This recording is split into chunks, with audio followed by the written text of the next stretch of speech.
right, welcome to the Mark Levin Show. That, of course, is not the voice of Mark Levin. In today for Mark out of the bullpen, warming up the right arm, getting ready to throw some peas over home plate. Dan Bongino, at the Bongino on Twitter if you want to tweet us. If you want to give us a call during the show to complain, if you want to give us a call during the show to compliment, whatevs, 877-381-3811. Give me a call. And liberals, you're always welcome as well. As Mark always says, we have a special line just for you, 877-381-3811. My favorite sounder they put there during the break. You got to cue that one up for me, fellas. Ladies and gentlemen, what has two thumbs and celebrated this weekend? This guy right here. Finally, we win a big one. I want you all tonight in the listening audience. Give yourselves a little pat on the back. Not if you're driving. Don't let your hands off the wheel. You can just kind of visualize the process. But if you can, just give yourself a little pat on the back. Finally, for once, the swamp rat GOP that has let us down repeatedly in D.C. stepped up and did what we elected them to do. And listen, I'm hard on them. I know you all have been a lot. Good for you guys and ladies for doing the right thing. Now, I don't want to get overly congratulatory with the stuff because this is what we elected you to do, but I don't want to be Debbie Downer here either. Or Danny Downer in my case. You did the right thing. It feels good to win, doesn't it? You see what happens to the base when we win? When we win.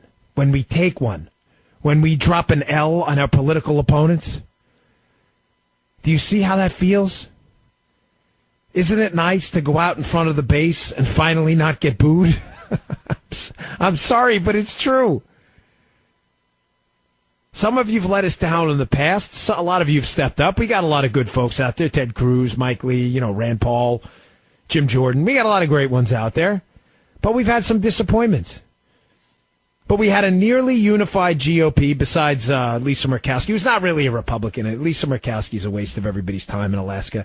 She's up in 2022 for re-election, and why anyone in Alaska would vote for Lisa Murkowski on either side of the fence is honest to God perplexing to me. She's not a Republican. She doesn't stand for anything Republican. She gave a speech from the Senate floor that wasn't even coherent. It's like, I think he's a good guy, Kavanaugh. He's a good guy. He's a great guy. But I just don't think he's right. I'm listening to say, what is she even talking about? So Murkowski, this is a celebration day. So I'm going to just leave the Murkowski stuff there because, I don't want to be, it's Columbus Day. Happy Columbus Day. I'm half Italian with a last name like Bongino. I think that's kind of obvious. It was Buongiorno. My grandparents changed it. I've told this story before. They thought it sounded too Italian. So they changed it to Bongino because the Italians were discriminated against at the time, which I love my grandmother. She's still alive. Grandma, you're the best. But I don't think we were really fooling anyone with the Buongiorno, Bongino. I'm just saying. I'm just, Mr. Producer, am I right? Do you think we really tricked anyone with what? Mr. Producer's laughing there. I don't think we were pulling the wool over anyone's eyes. But it feels good, doesn't it? Now, we're going to put some meat on the bone on this show because we could celebrate the whole time. What's the point of that? You tune in here to learn something, hopefully, right? I'm going to give you about 6 or 7, maybe 8 solid takeaways. Also want to cover some of the updates in the Spygate thing. But I want to cover the takeaways from this big, huge Brett Kavanaugh victory. This was enormous. And I want to start it off by saying this. We just took everything they had, folks. Everything they had. A unified effort by the iron triangle of stupid. The media, radical far-left activist groups, and swamp rat Democrats. The iron triangle of stupidity threw everything they had our way.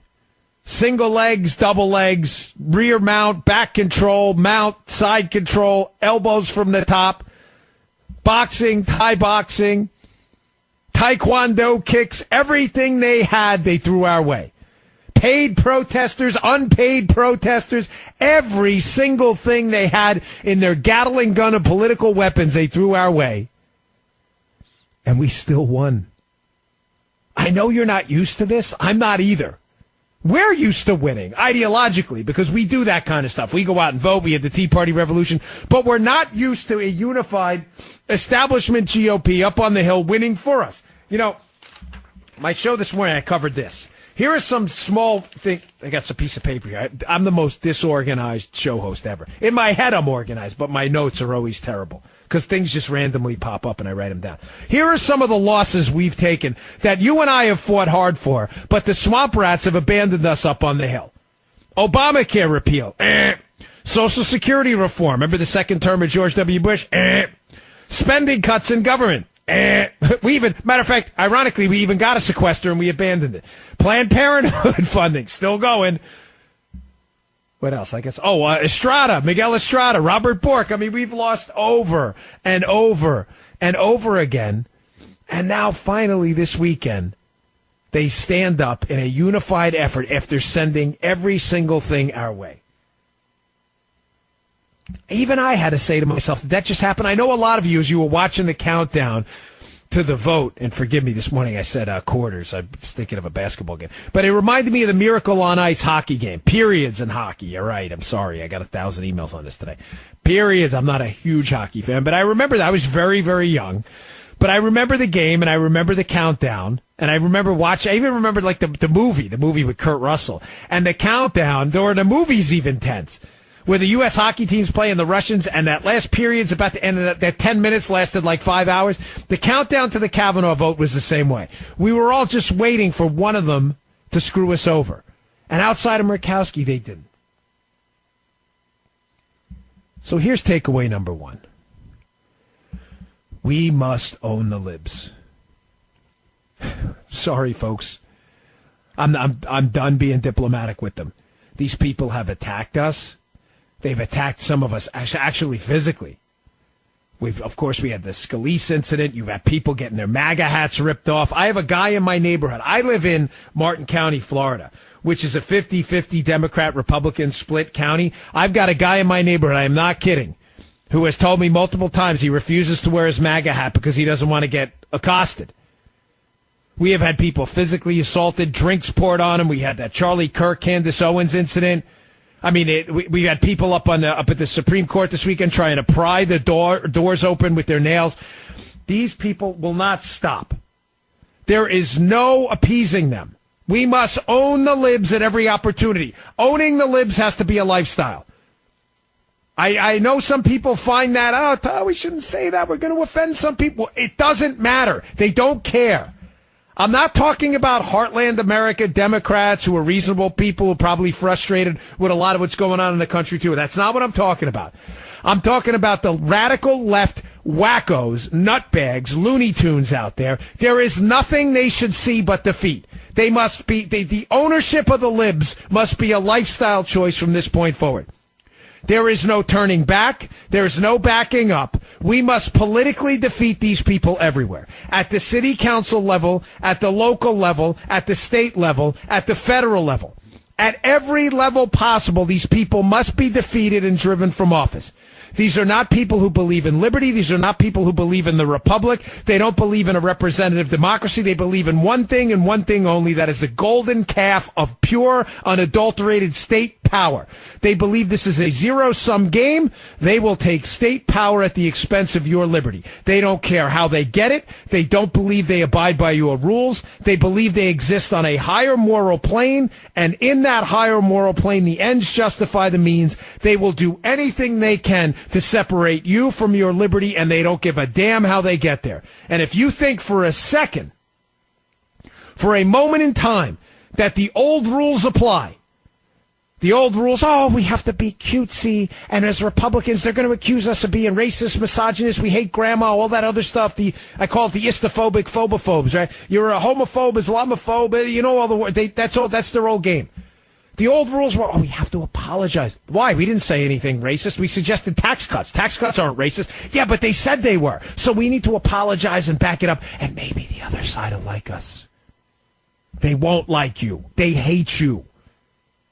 Okay? They hate you. The iron triangle of far-left radical activists, media types who are radical activists, and swamp rat Democrats cannot stand you. They added a new ist to their repertoire of ists. Misogynist, racist. They added rapist now. Now when you get appointed to the Supreme Court, they're going to accuse you of being a rapist. This is their new ist. These people can't stand you. Again, I'm not talking about your neighbors and these heartland Democrats that work for a living. I mean that. I'm not trying to play both. I know because I live near some of them. They're nice people. We just have disagreements. I'm talking about these nuts. They must be owned. The ownership of the libs is the only way forward. Own the libs everywhere. Every single election. Beat them. Beat them handily. Go vote. Take 10 of your friends to vote. Tell 10 of your friends to take 10 of your friends. And then tell those 10 friends to take more 10 friends. And then go find 10 more friends to vote. Listen, I get it, the Republicans aren't always the answer. But I can tell you right now, if the question is who's going to destroy the country immediately and who's going to destroy it in the long term, the answer is the Democrats are going to destroy it tomorrow, and you and your financial security, your safety and security in the process. Rule number 1, a takeaway from the Kavanaugh confirmation. The libs must be owned. Own the libs everywhere. On social media, everywhere. The election booth, economic boycotts, they want to mess around, you fight right back. This is no time for any kind of a tactical retreat. The old rules are dead. Forget them, bury them, stick a nail in that coffin and bury it. There will be no peace pipe. There will be no rapprochement with these people. There will be no sit down making s'mores around a campfire. They're not interested. You want to talk to your Democrat neighbors? I highly recommend you do that. Some of them probably really good people. When it comes to these radical nuts, it's over. These people must be defeated and removed from power. Vote, vote, vote. Become an activist. Join your local group. Get involved. Own the libs at every single opportunity. Sorry, I got a little excited. Went a little long in that first segment. You think I'm excited about owning the libs or what? Own the libs. Own them again in this election. All right, I'm Dan Bongino in for Mark Levin. And libs, if you want to call and fight back on that, hey, unlike you guys, I'm all game. 877-381-3811. You want to send me a tweet at DBongino. By the way, pick up Mark Levin's dad, Jack, his new book, Our Police, which is a finely illustrated, great book for kids, grandkids about basically what our police are. You know, they're a great, positive good in our society. Go check it out. Our Police, available for pre-order now. Don't miss out on the opportunity. Pick it up. Our Police by Jack Levin. We'll be back in a few. Mark Levin. All right, welcome back to the Mark Levin Show. Dan Bongino in for the great one. Folks, one thing I know I was talking about the rules, the lessons we've learned from the Kavanaugh victory. I'm going to get back to that. I've got about 6 more good ones. Remember the first one, own the libs everywhere, every opportunity, no backing down, no tactical retreats, nothing. Before I get back to that, I just want to, if you wouldn't mind, shameless plug, I checked with Mark, and he said, okay, you go ahead. But my book's coming out today, for those of you who heard me on the show before. It's called Spygate. It is the I think, authoritative account of the behind-the-scenes players that tried to take down Trump. It's available on Amazon, Barnes & Noble, and bookstores now. It just came out, supposedly tomorrow morning, but I know you can get it on Amazon now. Spygate, the attempted sabotage of Donald Trump. And one thing in the book you will not see anywhere else, I promise you, is the motive as to why they did this. You may say, motive? What's the motive? What are you talking about, motive? Well, read the book. You'll figure it out. It's not just that they didn't like Trump. There was a lot going on behind the scenes, especially with some of the foreign players. So please go check it out. I'd be honored if you take a look. Available on Amazon and Barnes & Noble by me, Dan Bongino. It's called Spygate, the attempted sabotage of Donald Trump. Go pick up a copy. I'd deeply appreciate it. All right, getting back to the most important thing of the day. The big win and the big L we dropped on the liberals this weekend. Here's our rule number 2, the net takeaway from this. There is no appeasing liberals or the left. Stop it. Stop. Remember Susie Powder? Remember Suzanne Powder? Stop the insanity. Remember that with the short hair? Stop the insanity. There is no appeasing the left. There will be no appeasing of the left. I got a hat tip Dan Horowitz at Conservative Review for this one. He had a great piece out today. There's no appeasing these people. Any Republican out there listening who thinks they're buying some kind of like political chits with a C, folks, chits, like the poker chits. Anyone who thinks they're getting some kind of like building up a political bank account, political capital with the left. I'm up on the hill and I'm a bipartisan guy or I'm a bipartisan gal and I cross the aisle and I'm voting against entitled reform and against tax cuts and the media will love me. Sally Field, you love me. You really love. No, they don't love you. They hate you. They will turn on you in a minute, just like they turned on Susan Collins. Now, listen, thank you to Susan Collins. You took a great vote. I think people are going overboard. That's what they elected her to do. But seriously, thank you. I don't want to be, again, Debbie Downer on this thing. But this is what Republicans elected Susan Collins to do, advance Republican causes. It's not a mystery. That's why we have a party with a unified set of ideas and a collective ideology that has some bedrock principles. There's a lot of differences under the tent, but there's some staple things, freedom, liberty, and these are the things Kavanaugh stood for. But what happened to Susan Collins this weekend after she took after she announced she would be a yay vote for Kavanaugh and essentially put him over the top, the left immediately responded on Twitter, although she's on their side on a lot of social issues, on a lot of, a matter of fact, not just social issues, on a lot of issues, she's on their side, and she's been a hero of this for their bipartisanship. They immediately called her what? A rape apologist. One of the most disgusting, filthy things you can slur someone with on social media, in the media, or anywhere. There is no appeasing these people. They can't stand you, folks. I'm sorry. Again, I'm not talking about your neighbor, the Democrat guy, who you chat with. I'm not suggesting you should start like a cold civil war in your neighborhood. I'm telling you the radical left, their media cronies, and these swamp rat Democrats, they are not going to find a redeeming characteristic with you ever. The minute you vote against them, you're finished. So stop collectively shining their boots. Stop surgically attaching your lips to their butts. It's not going to work. They don't care. There is no appeasing these people. That's takeaway number 2. Of all of them, matter of fact, that could be the most important one. I'm Dan Bongino, in for Mark Levin. Give us a call, 877-381-3811. We'll be right back. If you want to talk to Mark, we have 2 numbers for you to call.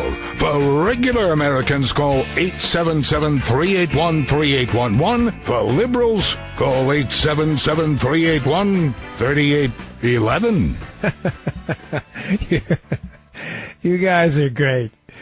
That's my favorite. I love that one. Folks, I'm Dan Bongino, in for Mark Levin, by the way. I'm not kidding. I know this is bad to say, but when I first heard that, the 2 separate phone numbers, I didn't get the joke right away. I know you're probably like, Dan, you're making yourself sound like an idiot. That's okay. That's okay. I never got that. The separate liberal line.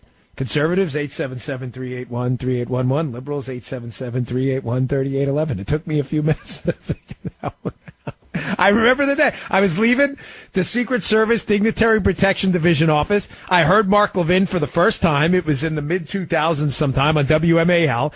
And I was like, wow, he's got a special number or something for liberal.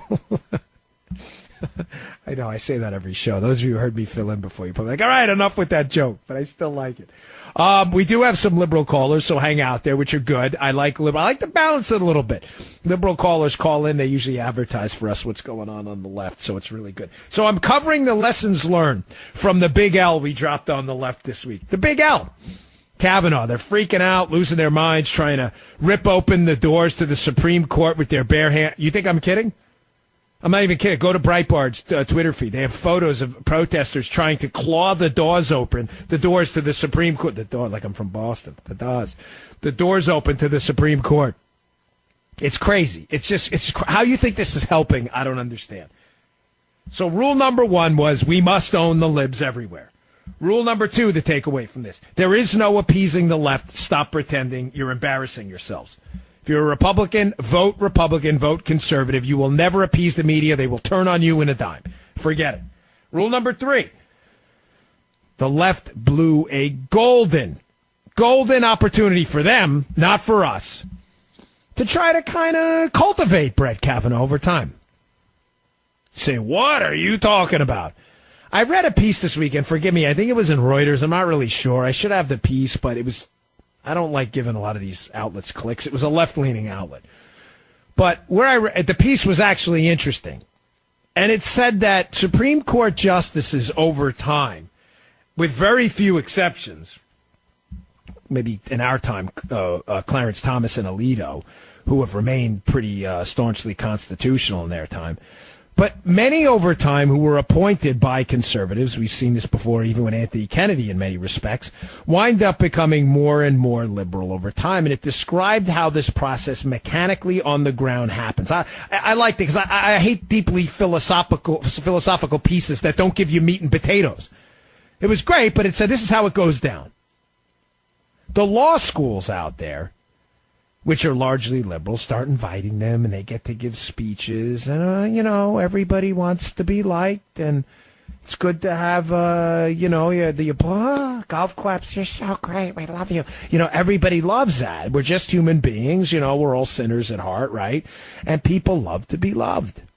It takes a strong man, a Scalia type, a Clarence Thomas, an Alito, right, to go out there and be able to advocate for constitutional, conservative, freedom-loving values, knowing that the far-left socialist crowd that sadly occupies a lot, not all, but a lot of the members of law schools are not going to like that. You're not going to get the golf claps. You're going to get the boos and the hisses.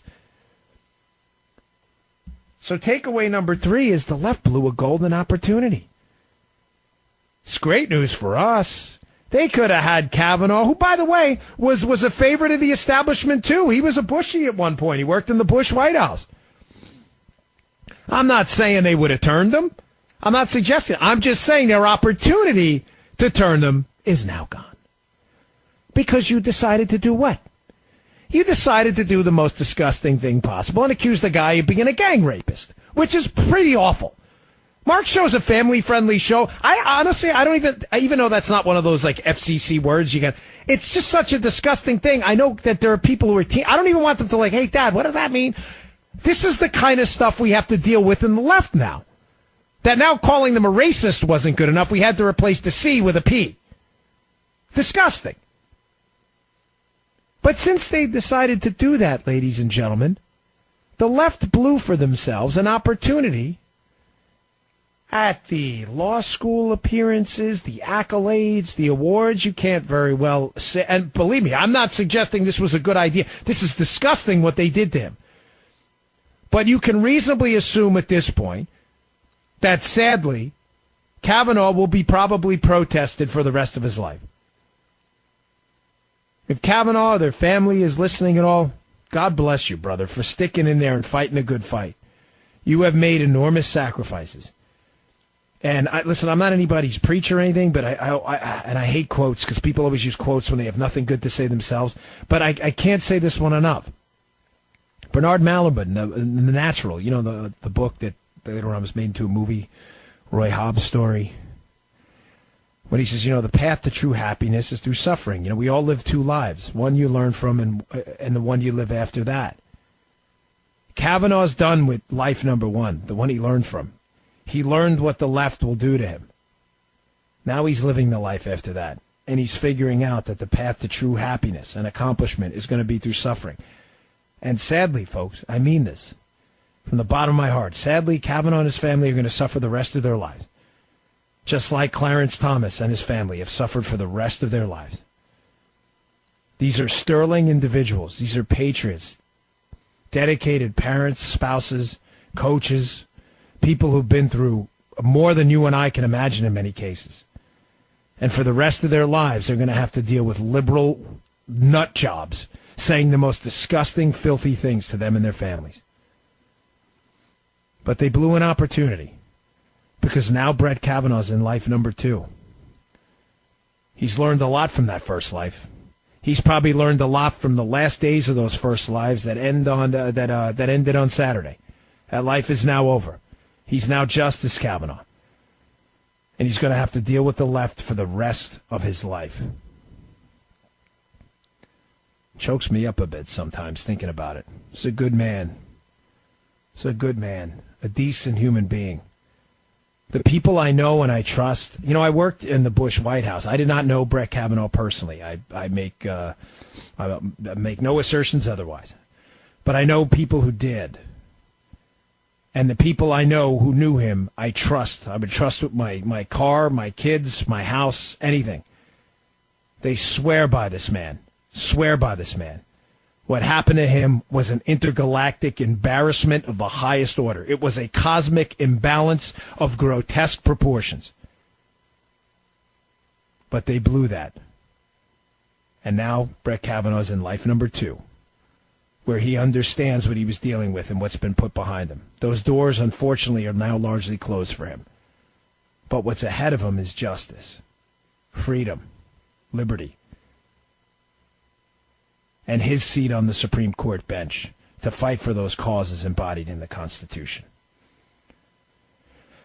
All right, let me take a call here. I usually don't take calls in the first hour, but because I always open the phones to people on the other side of the aisle to get their opinion, and if you want to give us a call, 877-381-3811, please do. Liberals, conservatives, whatever. I take them all.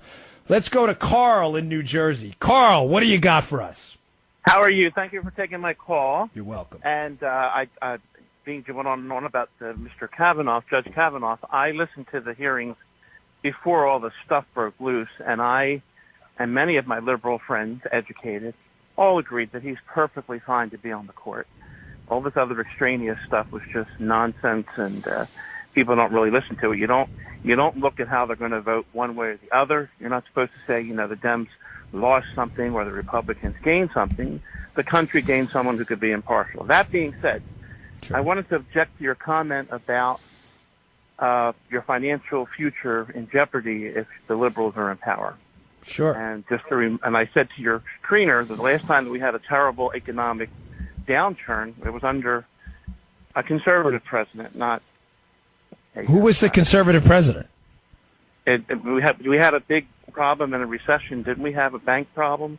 And yeah, but who was the wait? I'm confused. There was who was the last conservative president? You're talking. I don't remember one of those.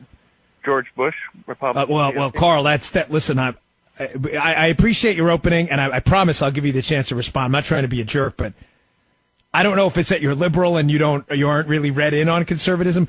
I love George W. Bush. I worked for the man. I would have literally given my life for him. I was a Secret Service agent there. I'm not being hyperbolic. Like, I mean it. That was my job. He was a good and decent human being. George W. Bush was not exactly a conservative president. Okay, the spending levels of the government spending was out of control. We had Medicare Part D. I like George W. Bush. There were some great things that happened, the tax cuts package, but I think insisting he was a conservative president is a little bit of a stretch. So let me just stop you right there. He was more of a moderate Republican establishment type. I think that's a more fair analysis.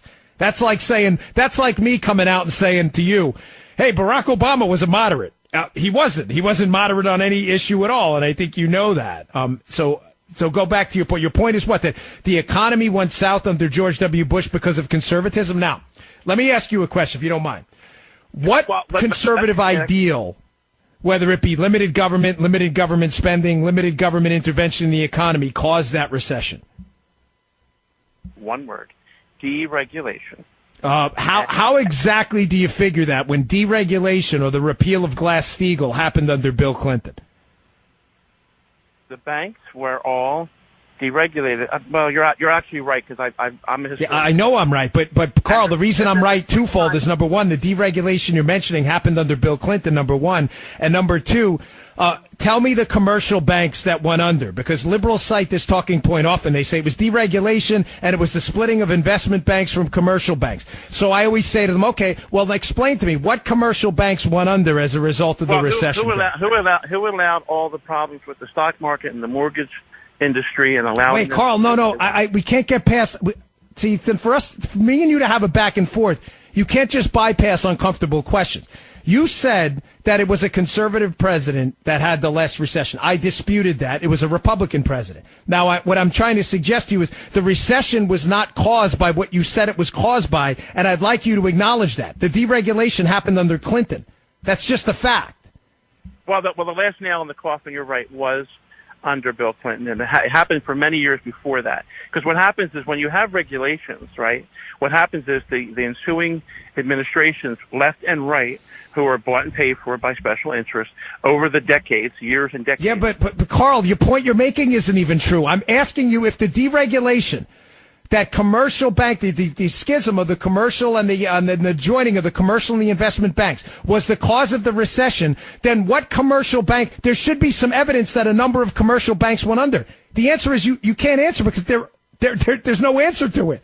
So listen, I can't go on this all day because it's a wonky topic. I don't want to bore the audience to death. I'm just trying to make the point. I appreciate your call. Don't hang up here. I think you're a reasonable guy. I just wish that whereas I can criticize some of the policies by George W. Bush I thought were wrong, I wish you'd open your eyes too. You can't just throw out something like, oh, deregulation did it, Bush was terrible, and then not follow up at all and present any facts and data. That's totally irresponsible. That's not what happened. Say it was terrible. You see, what happened is under Bush, right, at the very end of his 8 years in power, this is when everything fell apart, just prior to Obama being elected. All right. Carl, listen, I got to run. We're up against the break. I'm sorry, but listen, thanks for the call. Sorry. Folks, that's not what happened. I could go on about this all day.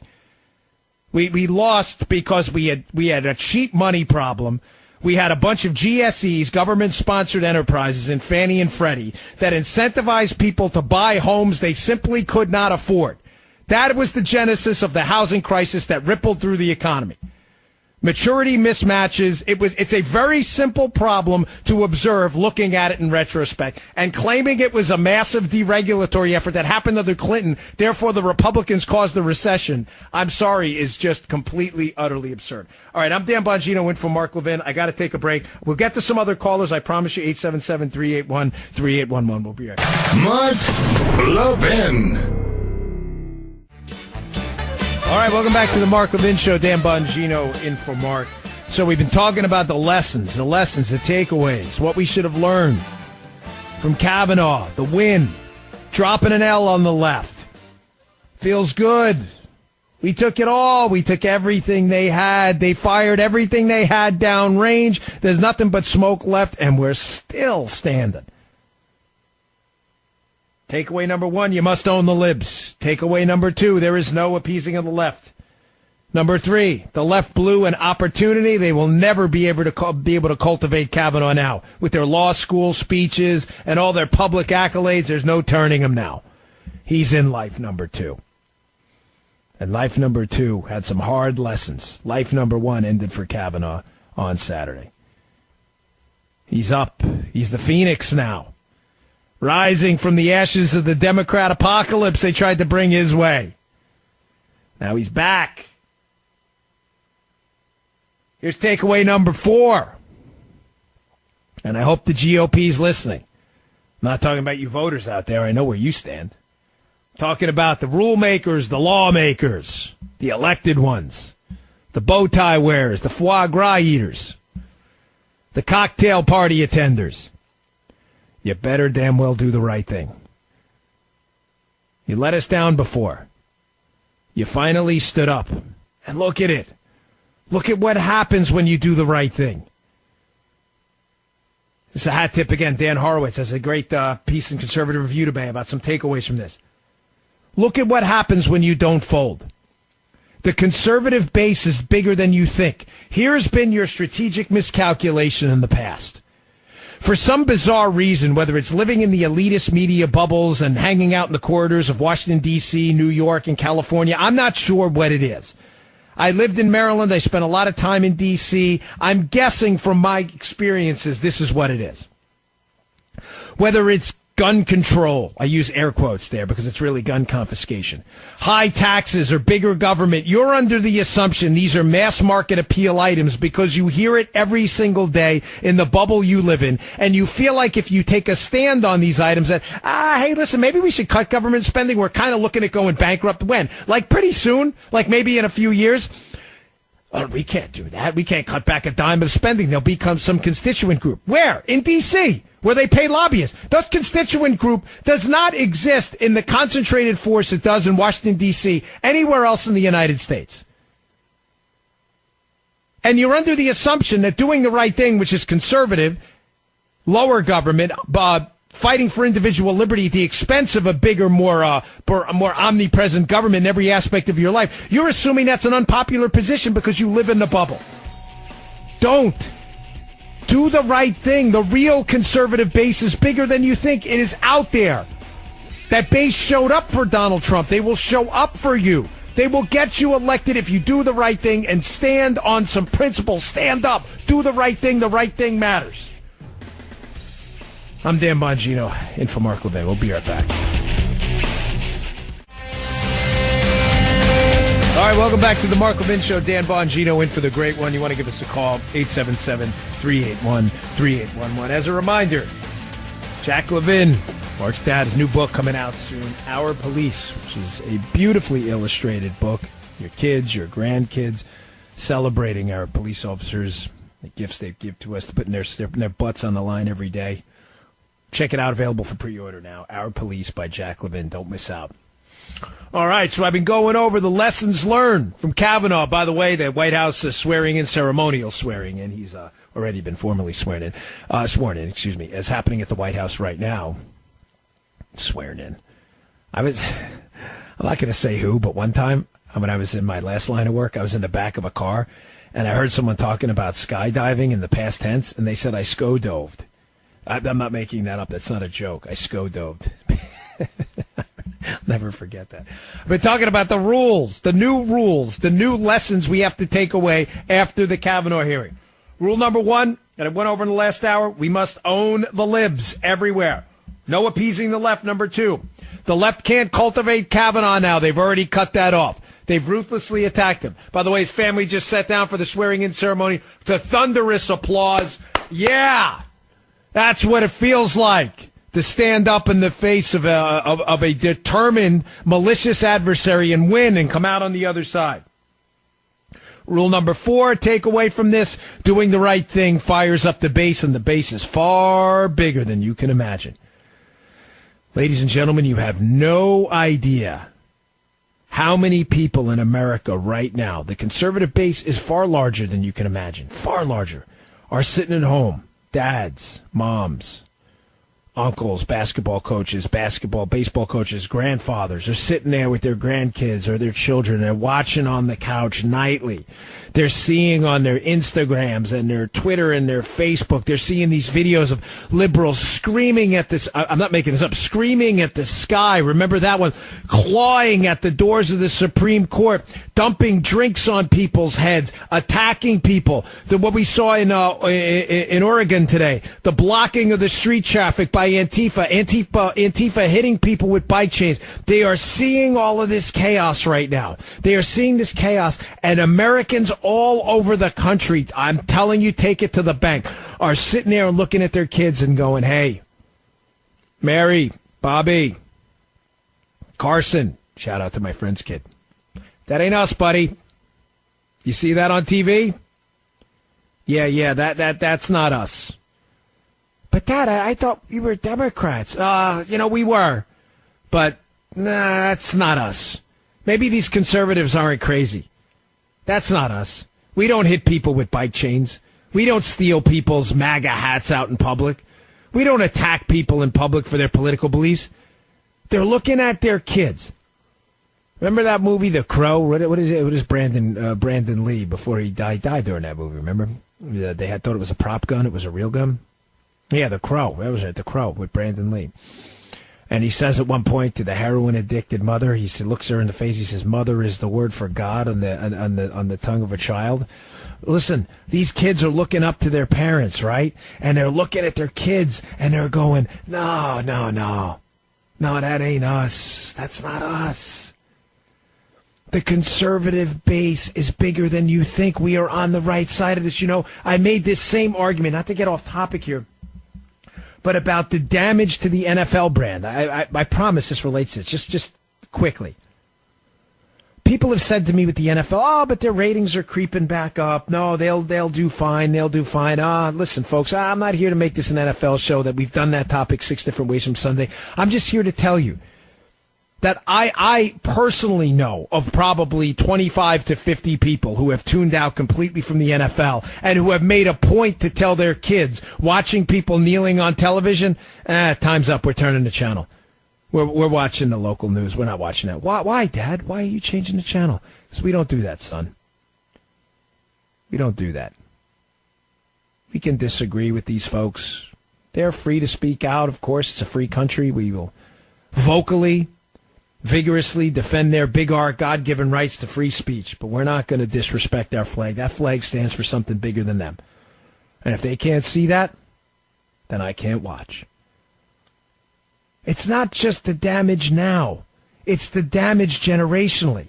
To the NFL, and moving back now to Kavanaugh, the Democrats are losing it. They don't understand. I'm not giving them tactical advice, folks. I'm telling you what's happening on the ground so you understand that this is not all lost. People get so down, and I get it on the Republican side, because it seems like we get small victories and the Democrats get large ones. We get a tax cut, Democrats get Obamacare and bigger government spending. It happens over and over. You know, we get some kind of restriction on partial birth abortion, and the Democrats get massive social victories everywhere else. But sometimes you have to sit back and just smile a little bit and realize that we won one this weekend. And not only did we win one, the generational lasting damage the Democrats have done to their party is not going to end with this. Do you really believe, to the institutional Democrats, radical leftists, and media Looney Tunes out there who supported this, do you really believe with a straight face when you're all alone at night? You're all alone at night in your bathroom. You're done brushing your teeth. You got your hands on the counter and you're looking in the mirror. And it's that moment of honesty before you go to sleep. There's no one else around. When you reflect, do you really believe you helped yourself here? Do you really believe uncontrolled, childlike tirades in the Senate chamber, screaming and yelling, massive arrests, screaming in people's faces, ripping people's signs down, in some cases attacking people, in order to get Kavanaugh kept off the court? Do you really believe this helped? Do you have any idea how many rational, sane Americans who don't live and breathe politics every day of their lives because they work and they have jobs, J-O-B-S's or J-O-B-S-S if Joe Biden was spelling it? Do you have any idea how many of them sat in front of their televisions and watched your histrionic nonsense and turned to their kids and their spouses and their mother-in-laws and their grandparents and said, hey, that ain't us. I'm sorry, but that ain't us. Folks, I was never a Democrat, ever. But growing up, you know, in New York City and Queens, you know, you have this tendency to kind of, you know, want to understand how liberals see the world. I mean, again, I was never a liberal. I was an independent most of my life. But what really opened me up to conservatism was a this ain't us moment. And the this ain't us moment for me was when I was a police officer in New York City. And I saw how, again, I'm not suggesting every single time a cop acts, you know, unfortunately, there are bad cops like everyone else. I'm telling you the overwhelming majority, I worked with were great guys and women who really just gave a damn. They weren't there to get rich. Trust me, there ain't no money in policing. And ain't is a word in that case. But when I was a cop and I was an independent, you know, again, sometimes I'd even kind of see it the liberal way from being surrounded all the time by Democrats. I remember how some cops in use of force incidents, who I know did nothing wrong, they acted according to the book, how they were almost viciously and immediately attacked by the media, activists out there, without even giving them a fair shake. I'm telling you, that was my that ain't us moment. Where I said, something's wrong here. This isn't right. I mean, if you can just attack someone, a police officer, without even hearing his story, in an unquestionably tragic incident. Now, all use of force incidents are. No one goes out in the street with the desire to get in a use of force incident. I'm sorry. If you think that's what cops do, you seriously seek professional help. But to see the way they were treated, that was my this ain't us moment. I'm telling you, Democrats, I'm telling you that this ain't us moment is happening almost daily now with you guys and ladies. Screaming and raving like lunatics, attacking people. I have montages I put together on my show of liberals losing their minds. Who exactly do you think this appeals to? You are turning off generations of Americans, just like you did back in the 1968 election, as Dan Horowitz again puts in his wonderful piece in Conservative Review today. I'm no Nixon fan. Believe me, Nixon was more of a Democrat than he was a Republican, and he was an awful president. I'm sorry. But the Nixon campaign team understood in that late 1960s election that chaos doesn't sell, folks. Chaos is not a brand. Chaos is chaos. Why the liberals think that instilling a sense of chaos and insecurity and societal fray and tearing at the threads of society, why they think this is going to sell on a mass scale necessary somehow to implement their legislative big government agenda is insane. It is just, what makes you think that? What is leading you down this road? Who has taught you that psychopathology, insanity sells? Where did you learn that? Saul Alinsky? The rules for radicals? Is that where you learned that? Because I'm telling you, people who have jobs, who work for a living, people who live in heartland America, people down here where I live in Martin County, Florida, they're peaceful, liberty-loving people who just want to be left the hell alone. They don't want to see videos of you attacking people, spitting on people, screaming like lunatics. You think this sells to them? I know I got to take a break. Just give me like 30 seconds here, right? I do this kind of sociology study in my gym. Informal, of course. Whenever I'm on this elliptical thing and warming up, I watch people watching the monitors. And whenever a scene comes up on Fox of some of these people screaming and yelling, I watch their response. They either look away or they shake their heads. Every time. Chaos isn't a brand, folks. Chaos is a big red flashing warning sign. Now it's your turn in November to vote against chaos and vote against this nonsense. There is absolutely no excuse for you not to show up in November. You have none. None. You must show up. The do matters. The talk is cheap and irrelevant. You must show up. I already voted. You don't like early voting? I don't care. I don't like it either. I wish we'd vote on Election Day. This is not the time for that fight. Some of you could, God forbid, something could happen. Get your vote in now. Get your vote. This is not a time to make a stand against early voting. Montana, West Virginia, Michigan. We got a good, interesting guy up in Rhode Island. Just put out a funny ad. This guy Flanders running against Sheldon Whitehouse, the gas bag. We got candidates all over. Kramer. Show up. Rick Scott here in Florida. Vote for you. Gotta vote. No excuses. All right, folks. I'll be right back. I'm Dan Bongino in for Mark Levin. Stay tuned. Mark Levin. All right, welcome back to the Mark Levin Show. Dan Bongino in for Mark. Again, I appreciate the opportunity to be here. I appreciate the opportunity Mark's given me to also promote my new book. Comes out tonight, officially tomorrow morning, but it's out. My new book is Spygate. It is a deep, detailed, deep dive of the disgusting attempt to sabotage the Trump team. You will come out of it, I promise you, with things you haven't heard before. And like I said, one of the things it covers in the book is the motive. I know you get it, the motive. You're like, whatever, the Obama, they didn't like Trump. Trust me when I tell you, it's far, far deeper than that. We cover a lot of new territory in the book. And one of the benefits of the book is it is footnoted using liberal media outlets. I'm not kidding. CNN, the Washington Post, the footnotes are everywhere. And you'll see that it was the left-wing media that played a role in this. They believed this thing was real. They promoted this whole collusion fairy tale. We have it extensively footnoted because they really thought it happened. And then when it didn't, they were like, what do we do now? We can't delete those articles. There is no collusion. Read the book. It reads like a spy novel. You won't be able to put it down. I really appreciate it. Thanks for Mark for letting me come on and talk about it. Again, it's called Spygate, The Attempted Sabotage of Donald Trump by me, Dan Bongino, Denise McAllister, and Matt Palumbo. It is available on Amazon, Barnes & Noble, bookstores, all over. So I deeply appreciate it if you would consider picking up a copy. So thank you very much. All right, getting back to this. Kavanaugh.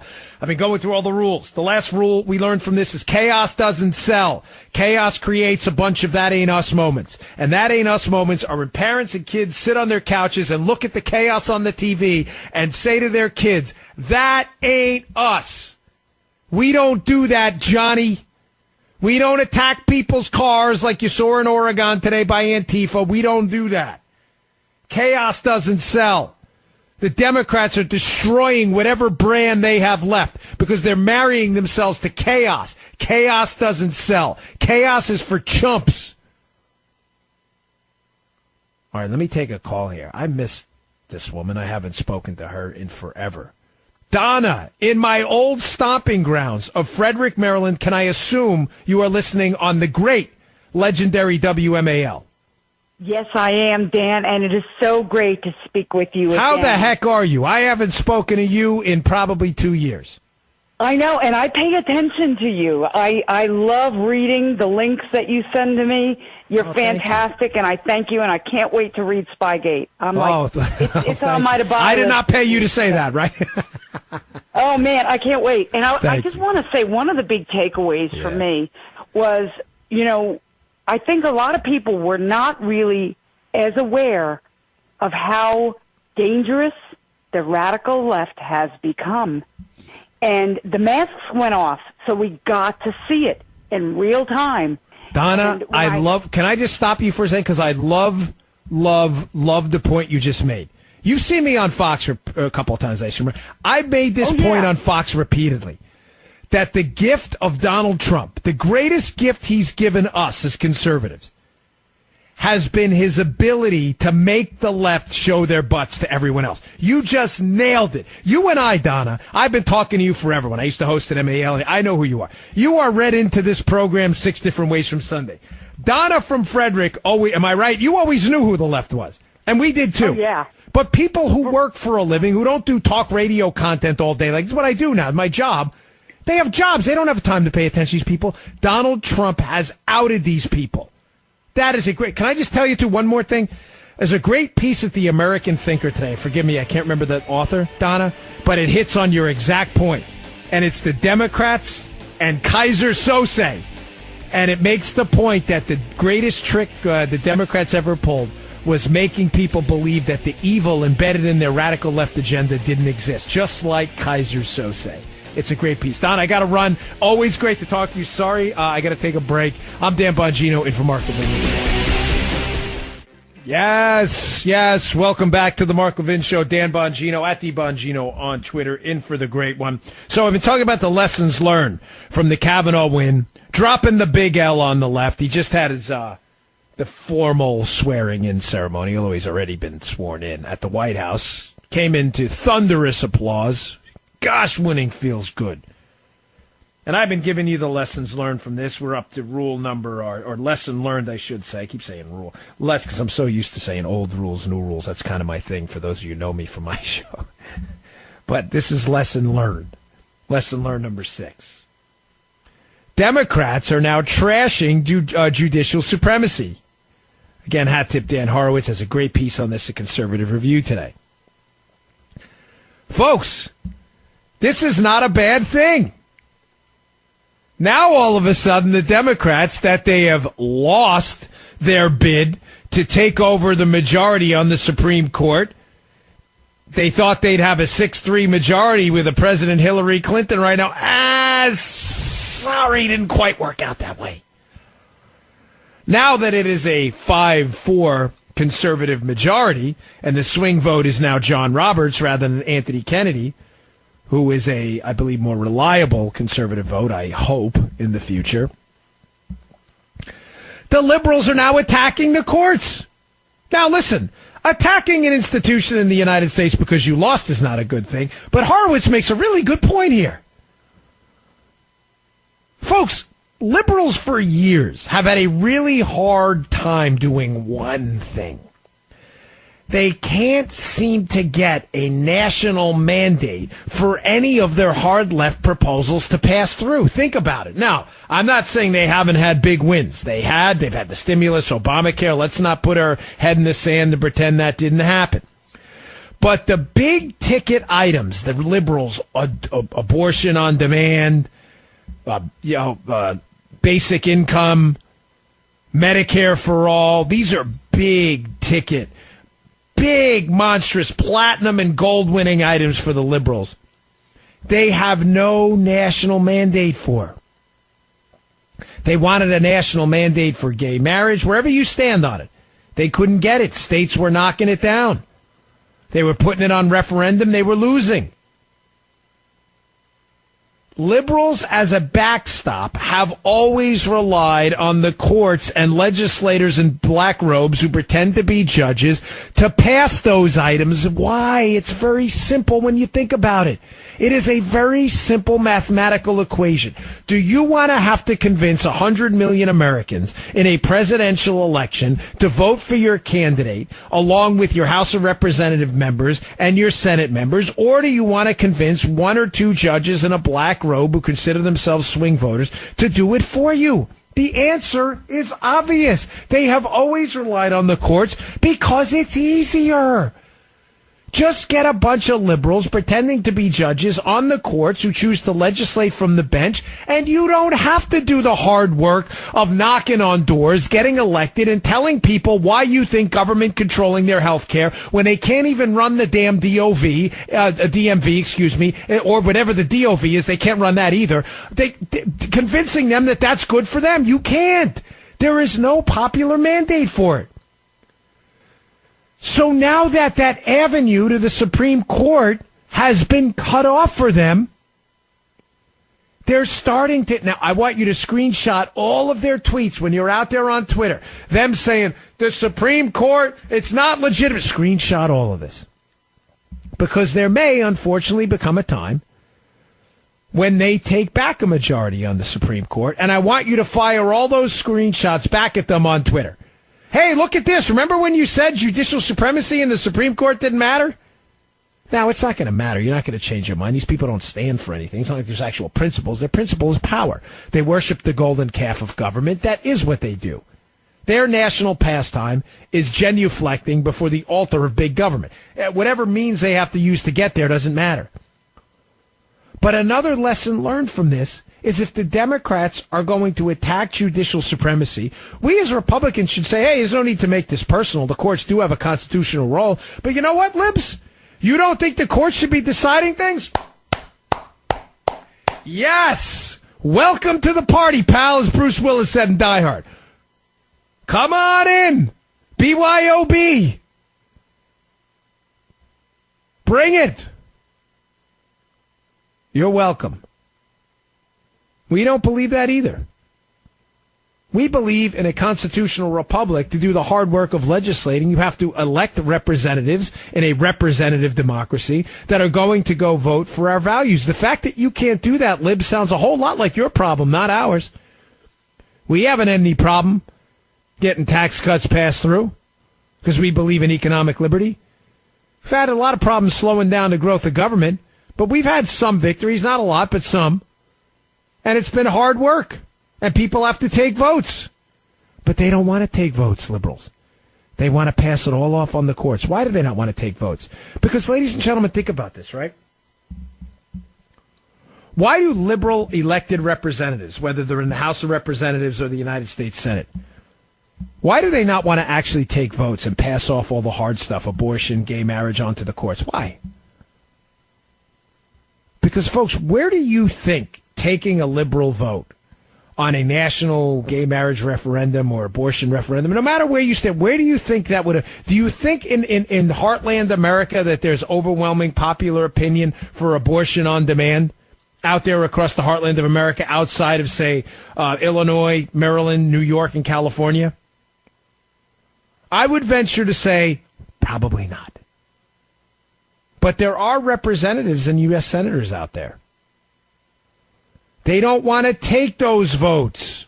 They're afraid of those votes. They want to pass those votes off onto the courts. And now that judicial avenue to legislate from the bench, at least at the Supreme Court level, and it's turning at the circuits and the district courts as well, you're starting to see the judicial avenue for legislation, which was never in the Constitution, cut off. You want to trash judicial supremacy now that you lost? Fine. Like I said, welcome to the party, man. BYOB. We'll take it. That's not how it was ever supposed to work. It's your fault. You're the ones that did this. You're the ones that wanted black robe legislators to legislate from the bench, not us. All right, I got another one. This is my 7th rule. I keep saying rule. Some of you are probably getting it right now. That's a mistake. 7 takeaway, lesson learned from this Kavanaugh confirmation. You know what? But let me take a call before I get to this because he's been holding a while. Let's take Jim. Sorry, I didn't mean to throw that on you, but he's been holding for a while. Jim in New Jersey. Jim, what do you got for us? Hey, Dan, I'm a huge fan. I listen to your podcast every day. You and Joe Almacost. Great show. Thanks, brother. Listen, I know Mark is the great one, but hopefully one day the baton will be passed to you. Mark is a legend. I'd say that let me tell you something too. Mark is a very humble guy, and you opened it up, so I'm going to give you, because Mark hates when you talk about him. But Jim, you have not been led astray. Mark off the air is as great a guy as he is on the air, and he hates it when you talk about him too. But he is one of the most loyal friends I've ever had. I love him. He's a good man. He is the great one, and you know what? I'm honored, but I'm telling you right now, when Mark decides to hang up his cleats, whenever that may be, there will be no replacement. I'm honored you like my stuff, but I will always take a silver medal to Mark. But go ahead. I was very nice to you. I appreciate your compliment. Yeah, no problem, man. And listen, you deserve it. So listen, this is my thought process. It does feel good to win. It does feel good to win. But here's the thing is that, a lot of people I talk to, we all don't trust the GOP. If you see, Dan, there's a pattern here. The 2 Supreme Court justices, that's the only ones that they stood up for because that's what they wanted. Everything else, they stood against Trump. Because, listen, if there was a real swamp and he was draining that real swamp, there would be as many Republicans at the bottom facing up, looking up out of the mud as there was Democrats. There's only a handful of Republicans that are conservative and on his agenda. They don't want him to succeed because he disrupts the money flow for the relatives, for the kids, for the grandkids. Do you think that McConnell wants this China stuff? You don't think it's affecting his wife's family's businesses? I mean, this is a fight that I'll be honest with you, we're going to know when we see in the midterms whether or not the Republicans come out the way the Democratic machine comes out with buses and knocks on doors and has commercials on TV. I'm afraid that they're not going to do that, Dan. Well, Jim, I don't know about his wife's businesses, so I'm going to take a pass on that one. But I want to address some of the things you said, okay? One, you're right about a lot of people not trusting the GOP, and I am certainly, and I know Mark as well, we never fall in that. I'm a conservative. I am a registered Republican, but I'm a conservative. And when the GOP abandons our principles, you are absolutely right. It is time for us to go get out there and get our activist friends and post on their Facebook pages and call their offices and say, fellas, ladies, like on Obamacare. Remember, it was McCain, God rest the man's soul, but it was McCain who sunk Obamacare. We had the votes. He did the thumbs down. It is up to us to hold them to account. You're right. But having said that, Jim, and believe me, brother, I get your frustration. I am with you. You and I will never worship golden calf politicians. I don't give a damn if you put an R in front of your name. You don't vote our way in a primary, you're never getting my vote again. End the story. Period. Full stop. I'm with you, brother. Exactly. I'm just telling you that we live in a world of fallible human beings. I'm not your preacher or nothing like that. I'm just saying we're all sinners. The GOP has screwed up immensely on government spending. They cannot get their heads out of their collective butts and cut spending. I don't get it. We're walking into bankruptcy. But given a binary choice right now, and that's what it is. Listen, I love it. I'm a libertarian in my soul, and I love the party, and I love that they fight. But right now, it is a binary choice, and your binary choice is real. Your binary choice is this: a party of police state tyrants right now up on the Hill. I'm talking about the Hill Democrats. I'm not talking about the rank and file voters out there. I'm talking about the Hill Democrats. You're talking about a bunch of police state tyrants who did this Spygate disaster, who spied on the president, who tried to take down Kavanaugh, who are trying to take your money, take your business, take your health care, take your kids' education. Your choice right now is between that and Republicans who maybe 60% of the time are with you. That choice to me is an obvious one. But having said that, You find a good independent or libertarian out there who we think can win? Hey, man, let's get behind them. Let's keep these people honest in a primary. I wrote entire pieces about this. Who knows? Maybe there will be time for a third party in the future if they don't get their act together. I'm just saying, Jim, the options here are between bad and absolutely cataclysmically, cosmically horrific with the Democrats. Does that make sense? And that's why it is so important for us to go out there and vote. We cannot. The other option is terrible. It's like someone saying, hey, listen, man, you're going to die in a heart attack of 80 years, or I'm going to cut your head off with a chainsaw right now. You're going to die either way. So what do you think? The answer is obvious. The Democrats are terrible. They are awful. They after what they pulled in Spygate and on Kavanaugh, the answer here is obvious. I agree with you, Dan. You don't have to sell it to me. Yeah. You don't have to sell it to me. 100%. I'm going to be out there. Anybody I speak to, I'm going to be out there with the 10, 10, and 10 that you say on your podcast. The problem is I don't think the GOP is going to be out there to try and get the independent votes and turn some of the Democrats. You know what? One more thing, though, Jim, because I got to take a break. 10, 10, 10, folks, for those you don't know what that means. Email 10 of your friends, call 10 of your friends, Facebook and tweet to 10 of your friends, and make sure they get the heck out there and they vote. That's your job. You have to go out and do that. But, Jim, just remember this. The more Republicans we can get elected, again, I know they're not the answer to all our problems, but I know our problem is the Democrats, right? If the more we get elected, we can afford to lose a few rhinos and still hold the conservative majority. The problem with this slim lead we have now in the Senate is we have to collectively kiss the butts of unreliable people. And we can't do that in the Senate. We have to be able to let a few rhinos go and still hold on to the conservatives. Thanks. Great call, Jim. Unfortunately, I got to take a break. I'm running up against time. But, folks, it's important. It's a pivotal election. Get out and vote. Bring 10 friends. Again, it's not always a choice between good and bad. Sometimes it's a choice between and really bad. And this is one of those times. Get out and vote. I'm Dan Bongino in for Mark Levin. We'll be right back. All right, welcome back to the Mark Levin Show. Dan Bongino in for Mark. We're talking about the lessons learned from the Kavanaugh win. I got the last one for you. Oh, yeah. We need the Macho Man sound effect right now. Oh, you remember Randy Macho Man? He used to love that. Oh, I love that. It was the greatest thing ever. When I was a kid growing up, that was just epic. Elizabeth, come on over here, Elizabeth. He died, you know. I think his brother was a wrestler, too. His brother, I think, was, you a wrestling guy? I think it was Lanny Poffo, I think was his brother. I could be wrong. I could be wrong. I could be crazy, but I swear I read that somewhere. Yeah, of course, Mr. Producer knows that, Leaping Lanny. I think they were brothers. You got to look that up during the break because I'm pretty sure I read that somewhere.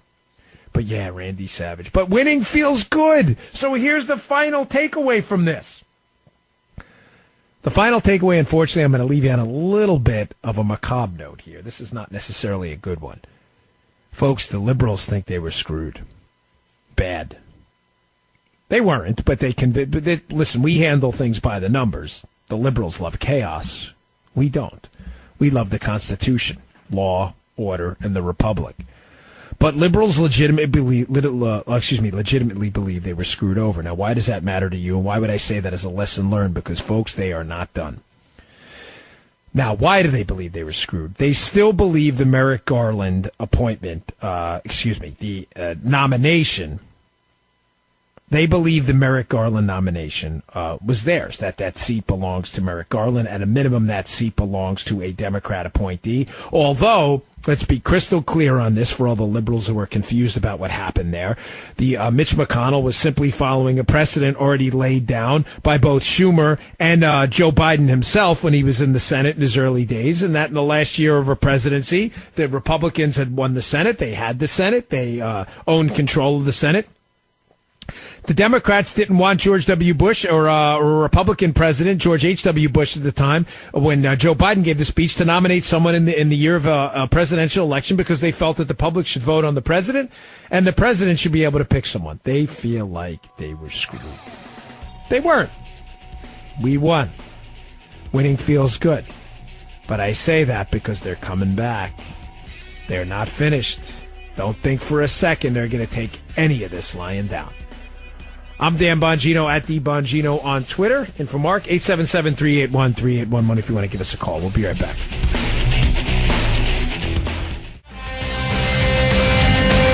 All right, welcome back to the Mark Levin Show. Dan Bongino in for the great one. During the break, I was wolfing down a piece of chicken. I'm always eating. I just can't stop. My metabolism burns like jet fuel, even at 43 years old. I'm constantly stuffing my craw with food. Did you guys hear me during the break chewing away? You did? You're probably like, dude, that is the worst sound ever. Of course, I'm not doing that now on the air, but hey, break the fourth wall. This was actually my daughter's turkey sandwich. She got half of a turkey sandwich. She didn't want to finish the rest. And I'm hungry. I've been at it all day. I love Mark's show. I love doing Mark's show. But I'm like, hey, you think I can wolf that down? They're listening in the kitchen, but there's a delay, so they don't hear. So when I walked out to go get some food, I was actually still talking on the radio because of the delay. But it's a pretty good turkey sandwich, I got to say. All right, so the first hour of the show, actually first 2 hours of the show, we covered the most important topic of the day. The lessons learned from Kavanaugh. We have to continue to win. There is no appeasing the left. Forget it. It's over. They are not giving you any morality points, any brownie points, any poker chits. It isn't happening. The left is not interested. It's like Fetch, right? Wasn't it Mean Girls Day last week or something? Remember Fetch? Fetch is not going to happen. This is not going to happen. It doesn't matter how many times you kiss the butts of the media types, you vote with the left if you're a Republican. The minute they need you and you abandon them and vote conservative, it's over for you. We need to move on. We need to marshal our forces, and we need to realize that the left is at a historic moment of weakness here. Historic. They have nothing. Nothing. They don't have the White House. They don't have the House of Representatives. They don't have the Senate. They don't have the Supreme Court. They still have some leans in some circuits, leaning liberal. The ninth, of course, where they're heavily liberal. They've still got some governorships. Obviously, they still have control of some of the bigger states, California and New York. But the historic ebb in liberal power is due to you getting out there, voting, being an activist at heart, and fighting for what you believe in, and that absolutely has to continue. There is no moment for rest here. We must own the libs every day. The new rules are we win and they lose, and those new rules are implemented daily in your lives. They should be. This is a serious fight against serious people who are not kidding around. You've seen how they respond to this kind of stuff. The hysteria this weekend was insane. Clawing at the Supreme Court door. That actually happened. All right, I want to move on to something different now. As I said in the last hour, I have a new book out. I've been covering the Spygate debacle for a long time, but there were some major breaks in the case this weekend as well. I don't know if you missed them, but Maria Bartiromo has a pretty cool show on Fox, along with Mark's show that airs at 10 p.m. Eastern on Sunday, Life, Liberty, and Levin. He had a good one this weekend. It was Joe Concha and Molly Hemingway. Very good. If you haven't seen it, you have it on DVR. Make sure you check it out. But Maria Bartiromo's show on the weekends, she has Devin Nunes in quite a bit. And Nunes on the weekend typically drops like a tier 1 level nuclear bomb on everyone during the week. I'm not even kidding. The information that comes out of the show is just amazing, especially if you've been following this case, this debacle, this whole Spygate, Russiagate nonsense that they tried to pull on the Donald Trump team, trying to pin a collusion, fake fairy tale on him and spying on him as a result. And this weekend, Nunes was talking with Maria Bartiromo, and he came out and dropped this little nugget. He said that in a closed-door session, a lawyer working with the DNC was apparently feeding information to the top levels of the FBI. This information, according to what happened, according to what they say happened to people who were in the room, was disclosed by James Baker, who was a senior level legal counsel guy in the FBI. He was not a field office guy. This is a headquarters level, high level guy. Nunes drops this bomb this weekend that before the FISA was even launched, this guy, Sussman, working with a Democrat legal law firm, doing work for the DNC and Hillary, was shuffling information to this guy, according to Baker's testimony. Folks, this may seem like a little thing, but do you understand? This is not. This is the whole essence of this debacle, summed up in one ridiculous, sordid quote there by Nunes about them.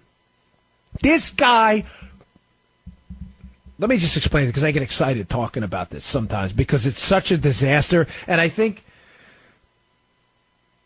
having been a federal agent, and I don't mean this hyperbolically or anything like that, having been a federal agent, and again, having arrested people and watching what happens, and even with bad guys, if you have an ounce of soul in you, sometimes you, even though they've done some bad stuff, when you watch what happens, you arrest them, and you see the kid comes out of the room, and you're like, oh, man, I just have this sensitivity to the abuse of government power, having had it at one point, and watching what happened, and all of the flashing red lights that were blown through by the Democrats and the Obama administration to spy on the Trump team disturbs me. Think about what we're saying here. Nunes came out on Bartiromo's show this weekend and said that a political law firm hired by a political campaign was feeding information, not to a field office, not to a low-level FBI guy, to a senior-level attorney in the Federal Bureau of Investigation,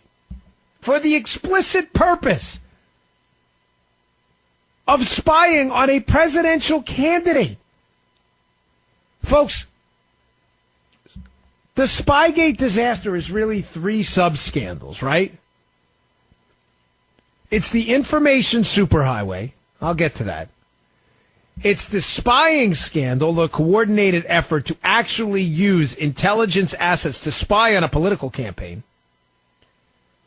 And it's the setup. There are actually 3 sub-scandals in this entire debacle, this collusion fabrication. The part I'm referencing now, Nunes on Maria Bartiromo's show, is the information superhighway. That's what I call it. The information superhighway was an effort by Democrat Party operatives, their paid contractors, whether they be law firms or opposition researchers, was an effort by them to shuttle negative information about Trump and his team. Information, most of it that turned out later on to be completely false. It was the effort to get that information into the bloodstream of the Department of Justice and the FBI through IV while bypassing the mouth. They weren't going to feed it to them, because then it would have to go through the GI tract, and if it was poison, the stomach has ways of dealing with that. They wanted this mainlined right into the bloodstream.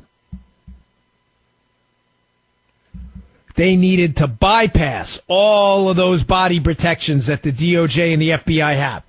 The vetting of information, the Woods procedure where they vet information through multiple channels, the vetting of sources, the credibility checks. Listen, you're telling us this stuff, but this is a political opponent of yours. This is political oppo research, right? They wanted to bypass all of that. The information superhighway was a way to do this.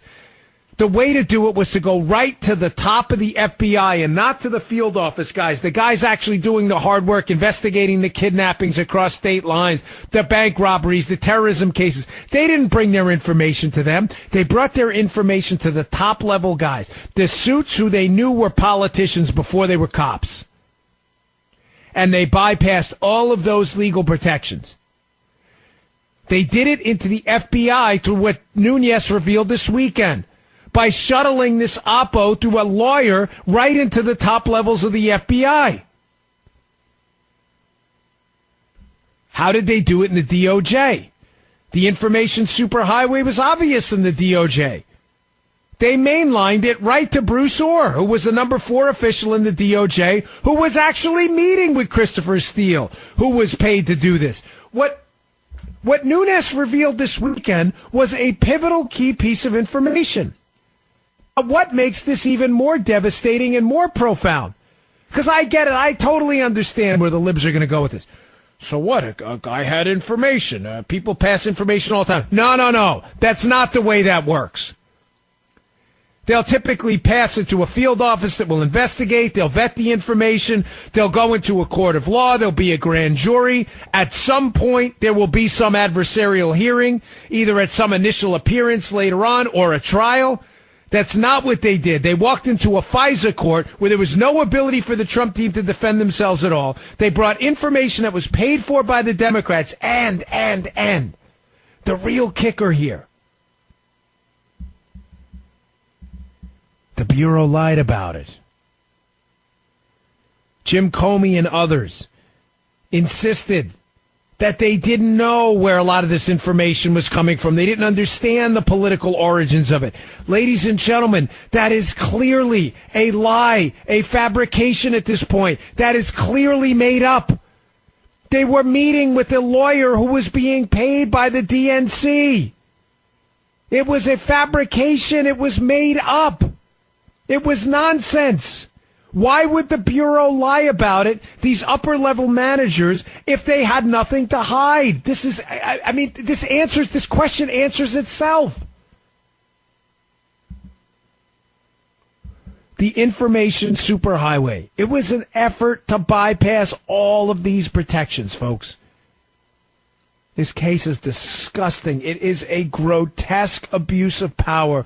When all the information comes out, you're going to look at this, you're going to read this. I have this stuff in my book, and you're going to sit there and say to yourself, how the heck did this happen in the United States of America? The key now is to not let it happen again. All right, I got more on this on the other side of the break. 877-381-3811. If you want to give us a call, 877-381-3811. I'm Dan Bongino, in for Mark Levin. We'll be right back. All right, welcome back to the Mark Levin Show. Dan Bongino, in for the great one. So I was talking before the break about how this Spygate story is just exploding. This weekend, another bombshell appearance by Devin Nunes on Maria Bartiromo's show, where he reveals what the information superhighway angle into the FBI was. How they shuttled information and mainlined it right into the FBI. Right into the FBI without bypassing all the usual channels. Folks, listen. Let me just give you my experience and why this is so dangerous when I was a federal agent, why this matters so much. When I was running fraud cases in the New York office, in the Melville office in New York, when I was with the Secret Service, if it was a small T-check case, remember Treasury checks? A lot of people still get them. Your tax refund, you'll get a Treasury check. We call them T-check cases. What would happen a lot with these, they were really boring cases, to be candid with you. But these T-check cases would be, say you were getting a tax refund and, it's May and you don't get your check, and they would call and the IRS would say, well, we mailed it 3 weeks ago. Well, what do you think happened, folks? They got stolen. The check got stolen. Someone signed it and stole it. That's simple as that. It's not complicated. We hated those cases. Why do I tell you any of this? Because once in a while, if the case wasn't worked at a quick enough speed, a constituent would call the congressperson, and the congressperson would call the Secret Service office. Hey, this is Congressman, whatever, Joey Bag of Donuts. My constituent didn't get her tax refund. She believes the check was stolen, and it's been a couple months. What are you guys doing? The boss would that thing would get an extra level of scrutiny. It would be sure it was handled. The boss.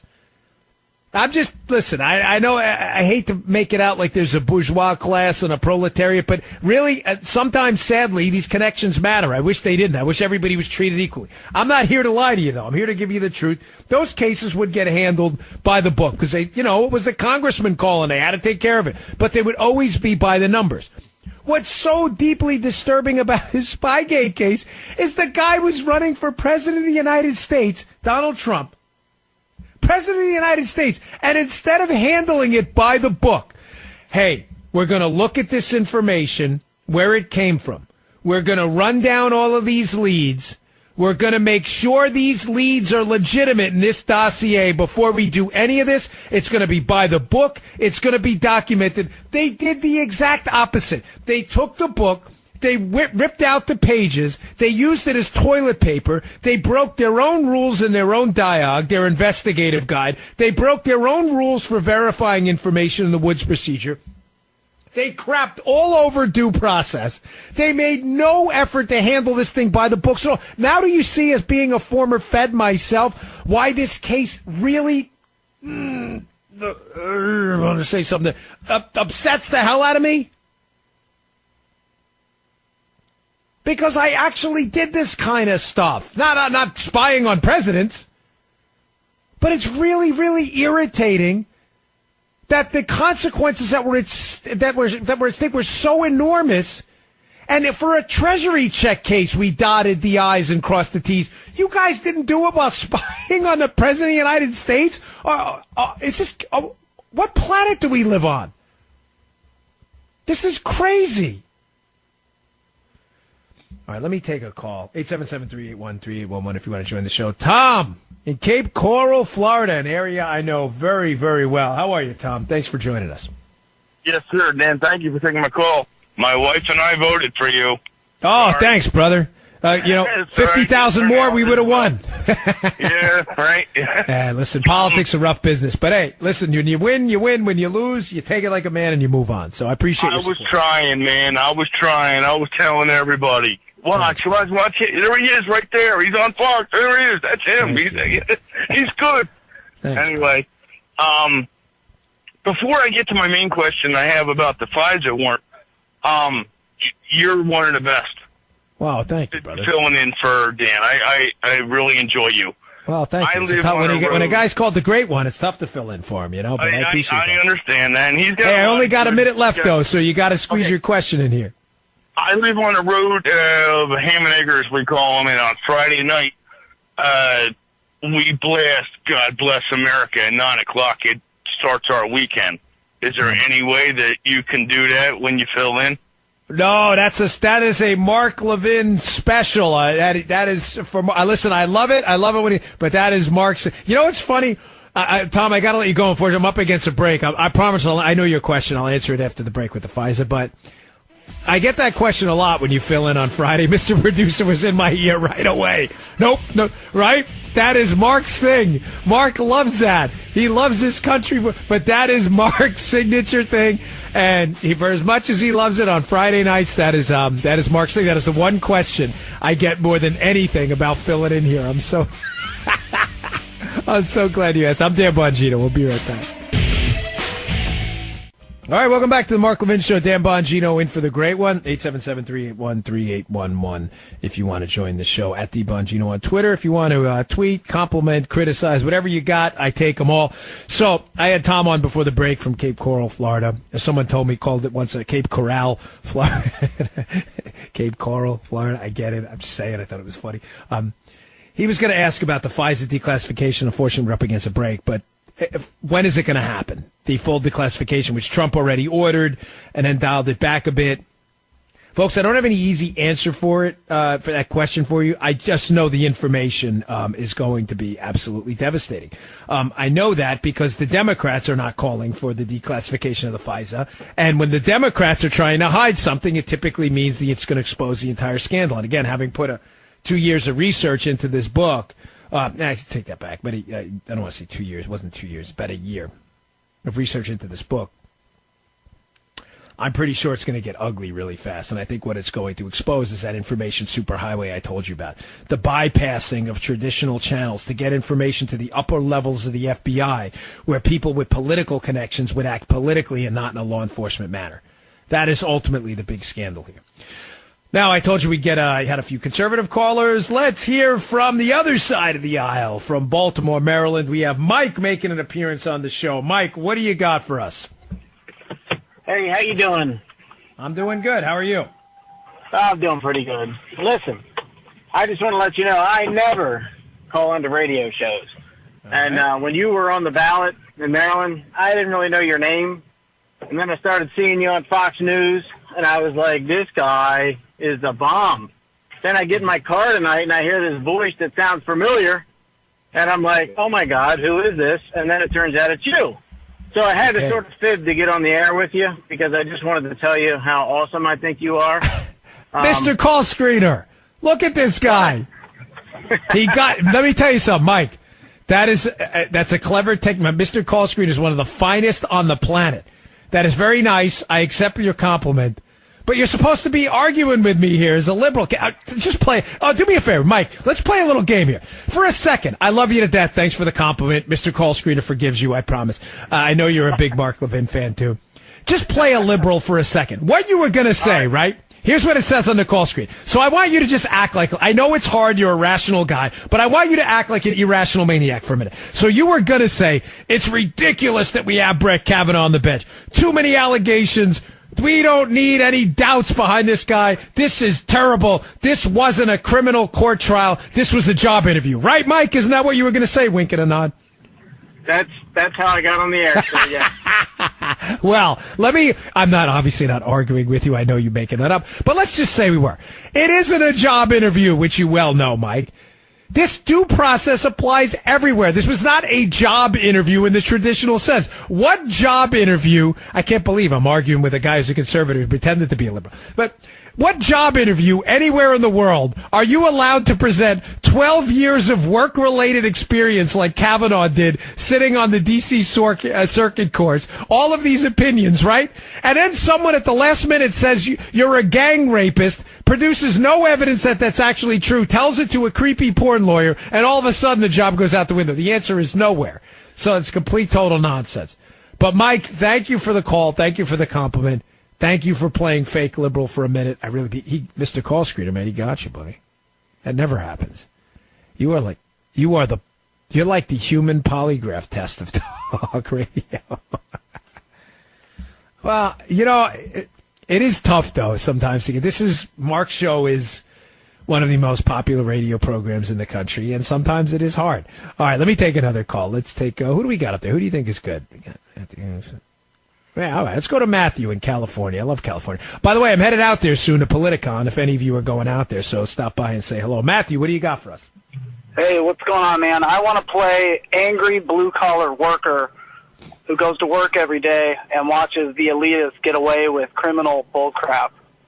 Yeah, listen, man, go ahead. Knock that one out because I'd love to hear from you. I love people who work for a living, so you got me. What do you got? Yeah, when is it going to happen when the elitists and the Republicans come together to put in an actual investigation into the Clinton Foundation, Uranium One, to see them selling off 20% of hardworking Americans' uranium across the country, selling that away forever for $150 million to their foundation? When is that investigation going to start? When is she going to be put under the microscope? And when are people going to actually fight back against these Democrats who are the biggest hypocrites that I've seen in the last 20 years? And I'm only 31 years old. But it fires all of us up, especially the blue-collar workers I work with every day over at the refinery. We work our butts off for our taxes to get taken away to help support everybody else who doesn't work for a living. Well, let me we're angry about it. Matthew, first, can I call you Matt? Or do you go by Matthew? Yeah. Well, Matt, let me just hit a few things there. First, I want to sincerely thank you. I grew up in a blue-collar family. My father was a plumber. My brother's an electrician. My other brother is a Secret Service agent with me. I was a cop and a Secret Service agent.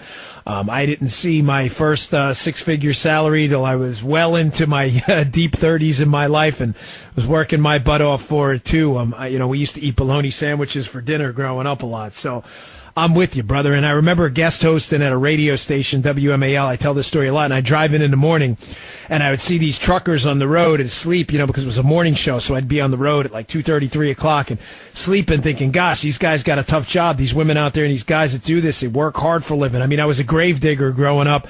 And to all you steam fitters, tin knockers, carpenters, electricians, you people out there who bust your butts, the grave diggers out there. There's a union for grave diggers too. God bless you, man. And God bless you for working for a living. And I mean this to the guys in the refinery too. You're the ones that literally make America work. God bless you. I sense your frustration, brother. I do. I have family members who are lifelong Democrats, who are union members, who voted for Donald Trump. It's the first Republican they ever pulled the lever for. And their frustration is your frustration. They are asking the exact same questions. And their question, and correct me if I'm wrong, Matt, your frustration is buried in the fact that you have to bust your, I better not say it, but every morning You put on your work boots. You go to work. You probably come home tired as a dog tired. You maybe get to eat dinner, kiss the kids, read them a book, whatever. You go to sleep, and then you got these elitist, foie gras, sushi-eating, cocktail party, phony fraud, swamp rat goons in D.C. who get their butts kissed all day. They break the law at will. They do whatever the hell they want. They take millions of dollars into the foundation. They travel around the world having their butts kissed by everybody out there. Meanwhile, you get a ticket for jaywalking, and you got to take $50 out of your salary next week, and that $50 matters, while these people get away with seemingly grand larceny every day of their lives. Brother, I am with you, man. I get it. Uranium One, where is the $145 million at? Why hasn't anyone looked into Hillary? That's the true scandal going on right now. Matt, here's the hard answer for you on that. The hard answer is I wish I knew. I spent, like I said, a year researching this book on this, and I'm not sure. I can tell you behind the scenes that there are some things happening. I can't tell you with 100% certainty that it's going to result in legal charges against people who I agree with you, I believe may have in fact broken the law significantly. But I do know that Sessions has Huber working on it behind the scenes. We've just seen a grand jury, apparently according to the Washington Post, that is looking at an indictment against Andy McCabe in the FBI. I don't know, Matt. All I can tell you is this. The world is a really horrible place sometimes, and you just got to get out and do what you can do. And on your end, you got to show up. You got to take your friends at the refinery. You got to go out and vote. I'm not telling you like the Republicans are going to have all your answers. I'm just telling you that what the Democrats did is the problem. That I know. So, Matt, thanks for your call, brother. I appreciate it. Thanks for working for a living. I really appreciate it. You're a good man, brother. And tell all the boys in the refinery I said hello. So thanks, pal. It's tough to get those calls, folks. It ain't easy. I get a lot of emails into my account. I put my personal email out on my webpage. I read all your emails, and it matters to me because I like genuine feedback from real people that actually work for a living. I don't want it screened or anything like that. And I read stuff like this all the time. Hey, man, I'm an electrician on a building project in New York City. I got to leave my house at 5 o'clock every morning. I get stuck I get a ticket for making a right on a through street in Manhattan because I wasn't paying attention one day. I got to pay up. Yet these people break the law everywhere and nothing ever happens to them. They don't forget about jaywalking and making an illegal right turn. You got people taking, hundreds of millions of dollars in speaking fees when they're the Secretary of State and then, putting in their input on legislation and other items, but that are going to affect the very same people that donated the hundreds of millions of dollars. How the hell is that fair? How do you think the guy laying sheetrock in a house feels about that? No, seriously. How do you think he feels? And then they wonder about with the silent majority out there. All these people, remember the articles in the Washington Post, Donald Trump's chances of winning are approaching zero. He's like, because you know why? These people who live in the liberal elitist media bubble, they don't get out there. They don't talk to actual Americans. They don't. They sit there. They talk to the lobbyists, the cocktail party crowd. That's their thing. That's their bag of donuts, man. That's what they do. They don't go out there in the steel mill. They don't go out there and what are they redoing the Waldorf in Manhattan? A lot of rich people lived in the Waldorf. The people in there working out are not rich. They're laborers working their butts off. That's hard work, man. You see some of those guys when they come out of there? They have some of them I see have like gray shirts on. They're black. They didn't dye them. That's from all the dirt and the work and the dust and all the stuff they got to deal with. These people work for a living. How the heck do you think they feel about this? This elitist class of snobs that gets away with everything. Now you wonder how a guy like Trump won? He won precisely because he didn't pretend to be something else. You ever listen to his appearances on Howard Stern? He wasn't a faker. You may not like his behavior in the past. Fine. I'm a sinner, but I'm a Christian. I believe in Jesus Christ. I don't condone my own behavior in the past. But at least he wasn't a fraud. At least he wasn't a phony. He didn't run from it. That's who he was. Donald Trump, he had his days. He did some things I'll bet he regrets. He wasn't a fake about it like these frauds in there now. Hey, we're in it for the little guy. You're in it for the little guy? Didn't you take a $500,000 speaking fee from a Russian bank connected to one of these deals for your foundation? Oh, yeah. Did the little guy get that money? Nah, not exactly. And the media still can't figure out why Donald Trump's base won't leave him. They still don't get it. Here's a hint. Get out of the Capitol grill. Leave the D.C. bubble for a minute. Go out to Pennsylvania. Go out to Michigan, Wisconsin, southern New Jersey, where people work for a living, and try talking to them for 10 minutes. Maybe you'll figure it out, you knuckleheads. All right, I'm Dan Bongino in for Mark Levin. We'll be right back. All right, welcome back to the Mark Levin Show. Dan Bongino filling in for Mark. Folks, I just want to kind of recap what we talked about because it's important today. Listen, we won. We had a big victory with Kavanaugh, but this is no time for rest at all. I can't say it enough. You have got to get out and vote. There are no excuses. Even some of you that live in deep blue states, you think, oh, the race isn't winnable. My Senate candidate, my gubernatorial candidate, he's down in the polls. It doesn't matter. It doesn't matter. Let me just tell you a quick story about what happened with me, right? I ran for the U.S. Senate in Maryland in 2012. I won the Republican primary. We were even surprised. We didn't expect to win. We got smoked in the general. It was a three-way race. The independents spent like $9 million or $6 million. But it didn't matter. Just dumped a whole fortune on our head. We had like $1 million. That was it. We got crushed. I got annihilated. It's embarrassing to lose. We got dinged up pretty good. But all those doors we knocked on and all those people we got together and volunteered in our campaign, people who found us for the first time, my campaign, some of those very same people wound up getting involved in the next election cycle in 2014 in another statewide race in Maryland. It wasn't mine. It was a guy by the name of Larry Hogan, who was a probably 10, if not 15 to 1 underdog to the Democrat, Anthony Brown. Now, Hogan's not a diehard conservative, let's be clear on that, but he certainly was better than the other alternative.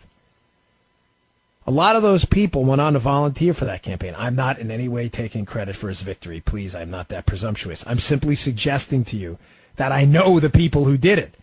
They were not particularly active in politics. They liked working with me. They found politics to be somewhat enjoyable. They wound up working for Hogan's campaign. Hogan wound up winning in a huge upset in Maryland. He's up for re-election this year. You got to get out and vote, even if your guy loses by 10 or loses by 20. What do your guy may have inspired 15 or 20 more people who inspire 15 or 20 more people who in the next cycle come back and win a congressional seat or a gubernatorial seat in an upset. This stuff happens all the time. There's Republican governors in some deep blue states right now, Massachusetts, Maryland, and Illinois. It matters. You got to show up. There are no excuses. The Democrats are anticipating a massive turnout. And listen, do not for a second underestimate your political opponent on this. You will be making a catastrophic mistake if you play any of this down. The Democrats are playing for keeps. The Democrats are not kidding. And there is real legitimate anger out there. I think it's misplaced. I think some of it's ridiculous. Trump's a fascist. Really? Who gives you back your money and cuts the size of government? It doesn't sound like much of a fascist to me, only if you're an idiot. But whatever. The anger's real. But we can counter that by showing up. We got to get that voter intensity. Bring 10 of your friends. It is really, really important. All right, folks, on a final note, please pick up a copy of Mark's dad's new book. It's available for pre-orders called Our Police. It's a beautifully illustrated book. You know, it celebrates our cops. Finally, they've been beaten up enough for the last 4 years. Available for pre-order by Jack Levin. So go check that out. Don't forget it. Also, in addition to my GOTV speech, which you've heard 1,000 times, you can't hear it enough. I just want you to remember that 10, 10, and 10 thing before the election. Send 10 emails to your friends reminding them to vote. You don't like sending emails? Fine. Call 10 friends. You don't like calling people? Fine. Make 10 Facebook posts. You don't want to make 10 Facebook posts? Then you don't want to win. And you're not serious. I'm sorry. I'm not trying to hurt your feelings. I'm not trying to alienate the audience here. I'm just being honest. You just don't want to win. You want to talk, but you don't want to do. And I know that's not you, because I know what we did with the Tea Party revolution. You got to show up. 10, 10, and 10. 10 calls, 10 emails, 10 Facebook posts. Just pick one of them. Get people out to the polls. It matters. These police state tyrants and what they did cannot be allowed to take over the swamp again. It'll be devastating. All right, folks, I really appreciate it. Again, I'm Dan Bongino, at DBongino on Twitter. My new book, Spygate, is out now. I'd deeply appreciate if you give it a look. It's available on Amazon. Barnes & Noble covers a lot of the stuff I talked about. It has diagrams in it, which is nice. Gets to show you how all the players are connected. It's at the end, so you can always refer back to it. It's got timelines, everything you need to know to have a deep understanding of the Spygate scandal. Go check it out. Spygate by me, Dan Bongino, Denise McAllister, and Matt Palumbo. Thanks, folks. See you soon.